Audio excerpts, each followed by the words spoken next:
Gitu. Cuman memang yang paling signifikan dampaknya itu adalah di bidang ekonomi dan juga politik. Tuh. Di mana di bidang ekonomi di tahun-tahun 97-98 itu terjadi yang namanya krisis moneter. Ya. Nah, krisis moneter itu adalah salah satu bentuk krisis yang disebabkan dari runtuhnya ekonomi Amerika Serikat. Tuh. Nah, karena ekonomi Amerika Serikat runtuh, akhirnya ini berimbas kepada semua negara-negara yang bergantung terhadap Amerika, dan termasuk salah satunya adalah Indonesia. Yang kemudian tahun 1997, ya, tahun 1997 itu Indonesia, rupiah itu sempat di angka 5.000 rupiah per dolar. Ya. Kemudian selang kurang dari 1 tahun, di awal tahun 1998 tiba-tiba meroket menjadi 17.000 rupiah per dolar. Ini berarti kayak sekarang ya? Kan sekarang Iya. 16.500 kan? Nah, dan konsisten sampai dengan hari ini di angka itu 16.500.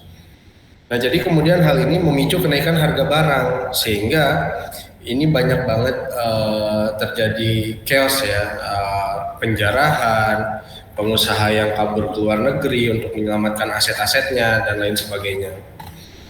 Kemudian krisis di bidang politik ini adalah salah satu bentuk krisis di mana memang pemerintah Soeharto atau rezim Orde Baru itu dikenal sebagai salah satu rezim yang sangat-sangat otoriter. Kenapa dibilang otoriter?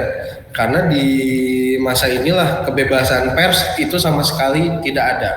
Kasusnya hampir mirip dengan hari ini yang kita alami, di mana kamu tiba-tiba nggak bisa live TikTok. Kasus itu kan. Ya. Nah, kenapa kok live TikTok itu jadi sebegitu mengerikan ya? Ya karena memang itu bisa jadi salah satu pusat atau sumber dari informasi, sehingga Komdiki atau Kementerian Informasi dan Digital itu menegur pihak TikTok untuk sementara ini meniadakan fitur live, gitu. Dan itu terjadi di tahun 98, di mana pers itu nggak boleh siaran atau liputan sama sekali tentang hal-hal yang menjelekkan pemerintah. Gitu. Nah, apabila pers tetap nekat, ya nekat dalam apa nih? Misalnya nekat untuk tetap melakukan siaran atau memberitakan hal-hal yang nggak baik tentang pemerintah, maka nanti surat izinnya itu akan dicabut sama pemerintah. Nah, yang terakhir di bidang sosial itu ada apa? Ya, kamu tahu nama-nama seperti Wiji Tukul, kemudian ada Petrus, ya, kemudian ada Dedi Hamdun, ya, ada Yani Afri. Nah, itu merupakan turun ke bawah tuh lagi. Nah, itu merupakan nama-nama orang atau aktivis-aktivis yang hilang. Yang hilang akibat apa? Yang hilang akibat mengkritik pemerintah Orde Baru secara terbuka. Sedangkan pemerintah Orde Baru atau rezim Soeharto itu dikenal sebagai rezim anti kritik. Ya, nah jadi itu tuh kenapa akhirnya rezim Orde Baru dianggap sebagai salah satu bentuk rezim yang cukup menyeramkan pada masanya. Oke deh, sampai sini dulu. Ada yang mau tanyain nggak?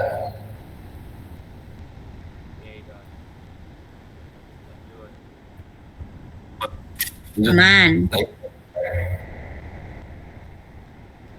Oke, kalau lanjut berarti bagaimana konflik yang terjadi di akhir Orde Baru? Nah, itu lihat ya, di situ ada 2 gambar demonstrasi mahasiswa dan juga pelengseran dari Soeharto itu sendiri. Jadi pada akhirnya ini diadakan satu bentuk amandemen undang-undang di mana isi-isinya ini adalah penghapusan duifungsi ABRI. Ya, ABRI kembali urusin keamanan dan pertahanan aja, nggak usah ikut-ikut ke dalam politik pemerintah sipil. Nah, kemudian yang selanjutnya adalah penegakan supremasi hukum. Nah, ini akibat apa? Akibat maraknya KKN yang terjadi dalam tubuh rezim Orde Baru, di mana Soeharto ini menempatkan saudara-saudaranya, anak-anaknya di posisi-posisi atau jabatan-jabatan yang cukup strategis. Ya. Kemudian adanya keinginan untuk desentralisasi, ya, jadi nggak berfokus di Jawa aja, tapi lebih merata secara pembangunan. Lalu ada mewujudkan kebebasan pers dan juga mewujudkan kehidupan demokrasi, mengingat memang pemerintah Orde Baru ini cukup dianggap sebagai pemerintah yang tirani atau otoriter. Otoriter tuh kayak gimana ya Kak maksudnya? Izin tanya Kak. Ya jadi apa kata pemerintah kamu harus ikutin. Oh berarti kayak semi apa Cina itu apa sih kan namanya dia? Ya bukan Cina ya, tapi kita lebih ke kayak Korea Utara dulu tuh.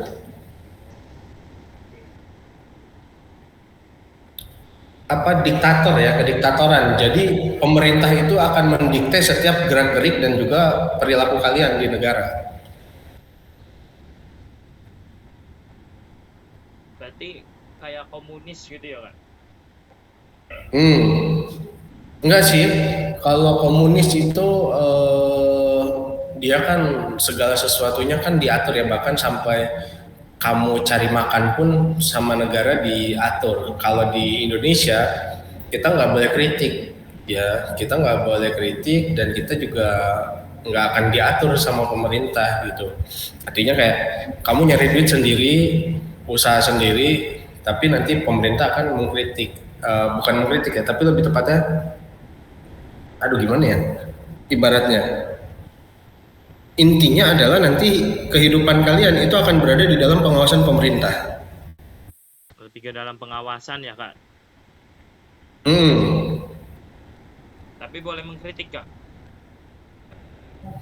Mengkritik di zaman Soeharto tidak diperbolehkan, karena kalau kamu sekali ketahuan mengkritik, mungkin aja kamu bisa kayak para aktivis yang tadi saya sebutkan, hilang, ya nggak tahu kemana gitu.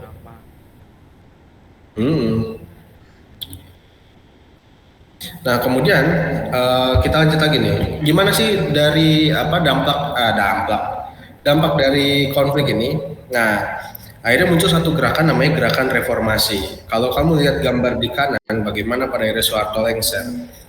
Ini kan Soeharto sendiri lengser pada 21 Mei 1998, di mana pada akhirnya Soeharto menyatakan diri mundur dari jabatan dan digantikan oleh B.J. Habibie yang kemudian pada saat itu dia menjadi presiden Indonesia yang ketiga. Jadi